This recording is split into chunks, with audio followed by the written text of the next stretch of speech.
On May 24, 1964, a soccer match in Lima turned into the deadliest tragedy in sports history. In just a few minutes, 328 people died at the Estadio Nacional Stadium, more than in all known European soccer disasters combined. It all started with a regular whistle from the referee. The referee disallowed a goal that could have changed the course of the Olympic qualifying match between Peru and Argentina. The stands erupted in protest. The police used tear gas. The panicking crowd rushed to the exits and found that 3 of the 5 exits were blocked by steel shutters. In the narrow tunnels under the stands, people were squeezed so tightly that their feet were lifted off the floor. The temperature rose. Many lost consciousness, but continued to stand due to the pressure of the crowd. Some of the crushes lasted up to 2 hours. To understand how a football celebration turned into a nightmare, you have to go back to Lima at that time, a city where football was not just a game, but a matter of national pride. Lima, in 1964, was going through a period of social unrest. In a country where most of the population lived in poverty, soccer remained one of the few joys that united all Peruvians, regardless of social status. President Fernando Belande Terry, who came to power in 1963, tried to implement reforms, but clashes with leftist groups and labor protests created an atmosphere of constant tension. In May 1964, Lima hosted a tournament to determine the participants in the Olympic football tournament in Tokyo. 7 South American teams competed for tickets to the Olympics, where football teams were required to consist exclusively of amateur players. The Peruvian national team was assembled from local amateur clubs in Lima, young workers and students for whom playing for the national team was the chance of a lifetime. By May 24th, Argentina was leading the tournament and had virtually secured its place in Tokyo. But Peru still had a chance. A victory over the reigning champions could have radically changed the tournament table and paved the way for a finish in the top 3. Tickets for the match cost almost a day's salary for an ordinary worker, but despite the high price, the Estadio Nacional Stadium was packed. 53,000 spectators, about 5% of Lima's entire population, filled the stands. For many Peruvians, this was not just a match, but a matter of national pride. The first half of the match ended without any goals. Tension was mounting in the stands. Every attack was accompanied by shouts of support. Every foul caused outrage. In the second half, Argentina opened the scoring, bringing the Peruvian fans to the brink of despair. Time was running out, and the amateur team was losing to the experienced Argentines. Then, in the 84th minute, something happened that changed everything. Peruvian player Victor Kilo Lobaton, one of 9 debutants in the team, managed to score against Argentina. It was a goal that could have leveled the score at 1-1 and given Peru a chance for a historic victory. The stadium erupted in jubilation, but the joy lasted only seconds. Uruguayan referee Angel Eduardo Pasos, a FIFA referee with many years of experience, raised his hand. The goal was disallowed. In his opinion, Lobaton had broken the rules by raising his leg too high while challenging an Argentine defender. In soccer, kicks above the waist are considered dangerous and are often penalized as fouls. Was Pasos' decision correct? This question remains controversial to this day. Some argue that the referee acted strictly according to the rules, while others believe that there was no violation. But at that moment, for 53,000 Peruvian fans, the decision seemed blatantly unfair. The reaction was instantaneous. The stands erupted in cries of protest. Bottles, seat cushions, coins, shoes, everything that came to hand flew through the air, hurled by the enraged fans. Whistles drowned out the commentary. Many spectators rose from their seats, waving their arms and shouting insults and abuse at the referee. 2 fans did not limit themselves to shouting from the stands. Matias Rojas, known in the city as Bomba, and with a reputation as a troublemaker who had invaded the field during matches on more than one occasion, climbed over the fence and rushed toward the center of the field. He was followed by Eduberto Cuenca, an ordinary worker who simply could not contain his emotions that day and ran towards the referee. The police reacted quickly. Matias Rojas was intercepted and taken off the field without incident. His antics were nothing new to stadium security, but Ediberto Cuenca was treated differently. The police officers pounced on him with batons, striking him on the head and body. They continued to beat him even when it became clear that the man was not resisting and posed no threat. The sight of the brutal beating of an ordinary fan was a turning point.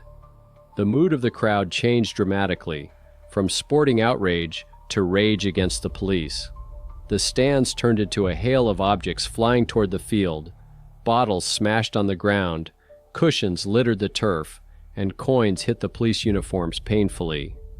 The situation quickly spiraled out of control. Police officers in the upper stands, trying to calm the crowd, were attacked by angry fans.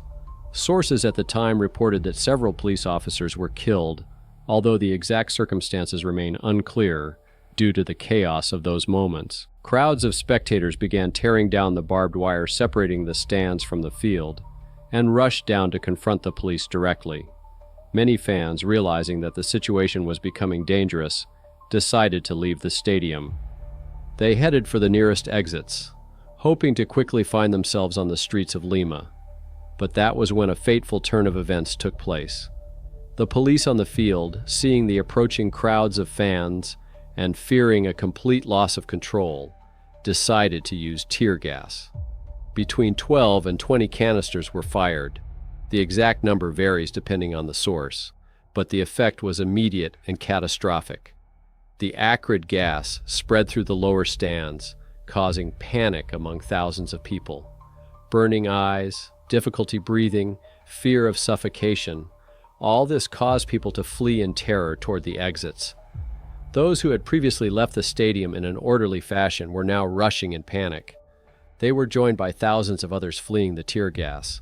Crowds rushed to the stadium's 5 main exits leading to tunnels under the stands, but there they made a terrifying discovery. 3 of the 5 exits were sealed shut with massive steel shutters. The reason for closing the exits remains a mystery to this day. Some sources claim that the police deliberately ordered the shutters to be closed to prevent rioters from leaving the stadium and continuing the riots in the streets. Others believe that the gatekeepers simply abandoned their posts to watch the end of the match, and there was no one around to open the exits at the critical moment. Regardless of the reason, the result was tragic. Tens of thousands of panicked people fleeing tear gas found that they only had access to 2 narrow tunnels. The crowd, unaware of the closed exits, continued to push people forward, creating tremendous pressure in the confined space. Within minutes, the tunnels leading to the closed shutters turned into death traps. The tunnels under the stands of the Estadio Nacional were designed as normal passageways for spectators to exit in an orderly manner after the match.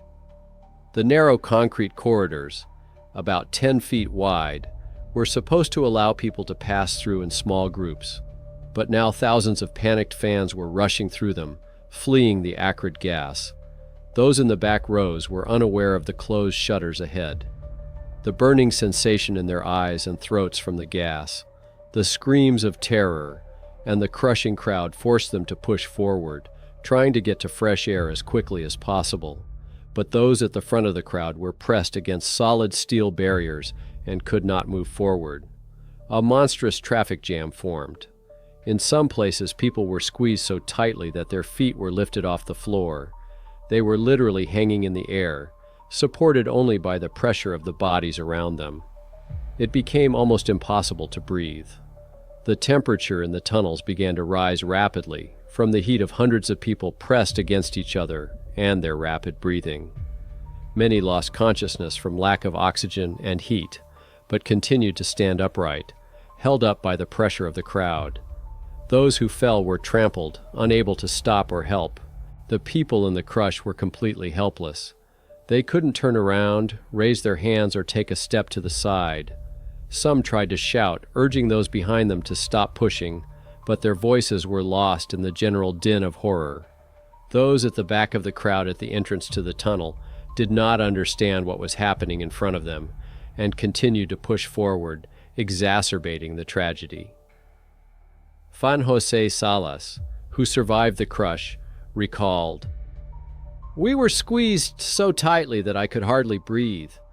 People were losing consciousness and falling down around me. I held on with all my strength. I knew that if I fell, I would be trampled to death." The situation developed differently in different tunnels. In some places, the steel shutters could not withstand the tremendous pressure of hundreds of human bodies and collapsed, spilling a stream of people onto the streets of Lima. This brought salvation to those who could still move, but many had already suffered fatal injuries from being crushed. Peruvian national team player Hector Chumpitas, who was on the field during the tragedy, described how, in a matter of minutes, the joyful cries of the fans were replaced by screams of horror, followed by an eerie silence. The match was stopped, but for hundreds of people in the tunnels, time no longer mattered. Some of the crushes continued for up to 2 hours, even after the majority of people had left the stadium. Rescue services were unable to reach the victims quickly due to the density of people in the narrow passageways. They had to be pulled out one by one, and many of those who were rescued alive died from their injuries or suffocation in hospital. By the evening of May 24th, what had started as a football celebration had turned into the bloodiest page in the history of world sport. Initial reports of the number of victims were contradictory. In the chaos of that night, radio stations reported 2 deaths, then 10, then 20. As rescue workers pulled bodies from the tunnels and counted the victims in hospitals, the numbers grew at a terrifying rate: 50, 100, 200. By the morning of May 25th, the official death toll had reached 328. Most of the victims died from crushed chests and internal bleeding. Doctors in Lima's hospitals worked through the night, trying to save hundreds of injured people, many of whom were in critical condition. The city's morgues could not accommodate so many bodies, and temporary storage facilities had to be set up because the usual premises were overflowing. While medics fought to save the lives of the injured, chaos unfolded on the streets of Lima. Angry fans who had left the stadium continued to riot in the city. Private homes and commercial buildings, including a betting shop, were set on fire. More than 100 cars were stolen or destroyed. The police fought with protesters for 3 hours before relative calm was restored. The government of President Fernando Belán de Terry responded quickly. The next day, a 7-day national mourning was declared, all flags were lowered, and public events were canceled. Lima was declared a disaster area, and a state of emergency was imposed for a month. The state covered all funeral expenses for the victims of this terrible tragedy. However, the authorities also attempted to shift some of the blame. In official statements, the government claimed that the riots had been provoked by Trotskyist agitators, supporters of left-wing political ideas who allegedly used the football match to stir up anti-government sentiment. According to the authorities, it was these people who turned sporting outrage into a political protest against the regime. Such accusations were typical of Peru in the 1960s, where the Belán government was constantly fighting left-wing movements and communist groups, considering them the main threat to stability in the country. By shifting the blame onto political opponents, the authorities tried to divert attention from their own mistakes, the use of tear gas and closed exits. Judge Benjamin Castañeda was appointed to investigate the tragedy. His work soon revealed disturbing circumstances. Castañeda claimed that the official death toll was underreported because it did not include victims of gunfire. According to him, bodies with bullet wounds were secretly removed from hospitals, including the hospital in Callao, to hide the use of lethal force by the police. The judge also accused a government minister of deliberately provoking violence to justify subsequent repression against left-wing groups. These serious allegations could have radically changed the understanding of the events of May 24th. But Castañeda's report was rejected by the authorities on formal grounds. It was submitted late, and the judge himself was not present at all 328 autopsies. For these violations, Castañeda was fined and his findings were officially ignored. No further investigation was conducted.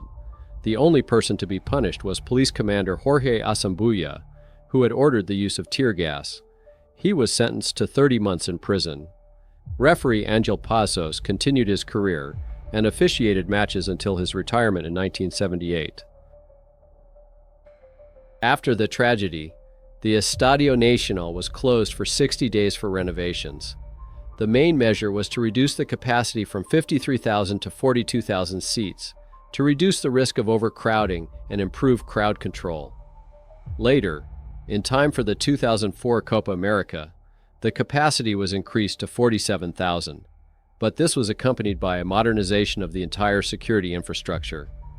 The tragedy in Lima became the deadliest disaster in football history. By comparison, the Hillsborough disaster in Sheffield in 1989, which shook the entire football world and led to radical changes in English football, claimed the lives of 96 people. The tragedy at the Heysel Stadium in Brussels in 1985, which became a symbol of football hooliganism, led to the deaths of 39 spectators. A fire at a stadium in Bradford in the same year claimed the lives of 56 fans. All these events were turning points in the history of European football, led to tighter security measures, and are still remembered as some of the greatest tragedies in sport. The 328 victims of the Peruvian tragedy are more than all other football disasters combined. However, the impact of the 1964 events on global safety standards was indirect. Strict international FIFA protocols began to take shape later, after the European disasters of the 1980s. Nevertheless, Lima served as an early reminder of how dangerous overcrowded stadiums with inadequate evacuation infrastructure can be. Today, the Estadio Nacional remains Peru's main stadium. After a complete renovation in 2010 to 2011, it meets modern safety standards with wide exits, modern warning systems, and strict capacity controls. Its stands regularly host national team matches, concerts by world stars, and other major sporting events. However, one thing remains striking. There is no memorial or even a simple plaque in memory of the 328 people who died. This contrasts with international practice. Hillsborough has a magnificent memorial to the victims.